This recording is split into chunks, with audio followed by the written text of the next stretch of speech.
gentleman here at the background, please say your name, stand up, say your name and tell us what your reflections are. Thank you very much. Comrades power. Power. Now I want us to do it a little differently. When I say people power, you say our power. People power. Our power. People power. Our power. Our power. People power. I want to make quick reflections. My name is Musila John Muisio, and I coordinate a social movement. This is the Activista movement. But I'm equally a member of the Kibera Social Justice Center. And there is a panel that came just before your panel, and these guys were speaking there, Billy, Nadia, and the other. And all they did before was to be on social media. They just used to tweet on things that pleases them.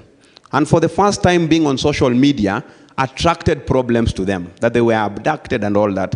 And I wanted to ask them a question, and I think I still need to ask a question to the room. Would they have seen themselves in a state that they've seen themselves, found themselves now? And the obvious answer could have been no. If it were me or Apiolal and a few others, being arrested today will not be a scare to us because we've been on the streets a number of times. Some of us have been arrested and all that. What has really happened with this movement, it has redefined what human rights defense is. This is not a career. Human rights defense is everyone's call to be an active citizen and demand service, demand accountability from its government. And so when I see young people today, every day spending every second on social media to just speak on issues of accountability from their government, I am so elated because it is no longer about a few who held the title human rights defense. But before I sit down, I want to make another just quick reflection. You've seen just the other day that the opposition joined the president to try and protect their interest. In 1975, before J.M. Kariuki was killed, he made a very simple statement that Kenya had become a country of 10 millionaires and 10 million beggars. Now today, the beggars have united against the millionaires of this country.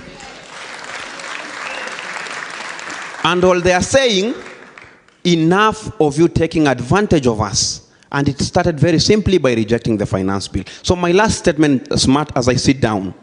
The framers of the Constitution 2010, and I will read because I have posted it on my Twitter, said but a few things. That the greatest threat to liberty in Kenya is an all-powerful central government where only a few dictate the many. We've seen what the president has done in even curtailing the powers of our National Assembly, our legislature, which is a separate wing of government that should be holding this same executive to account.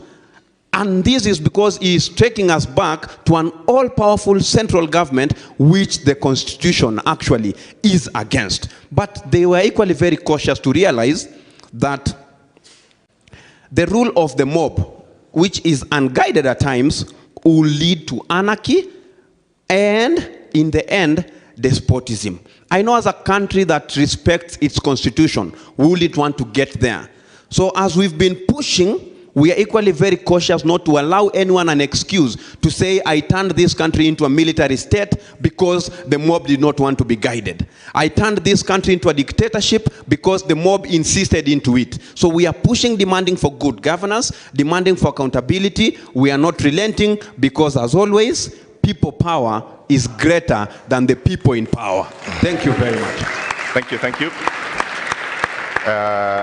Just give the microphone to the gentleman in a suit at the back.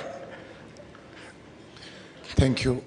Viva, comrades, viva. Viva. Amandla. Yes. Thank you so much.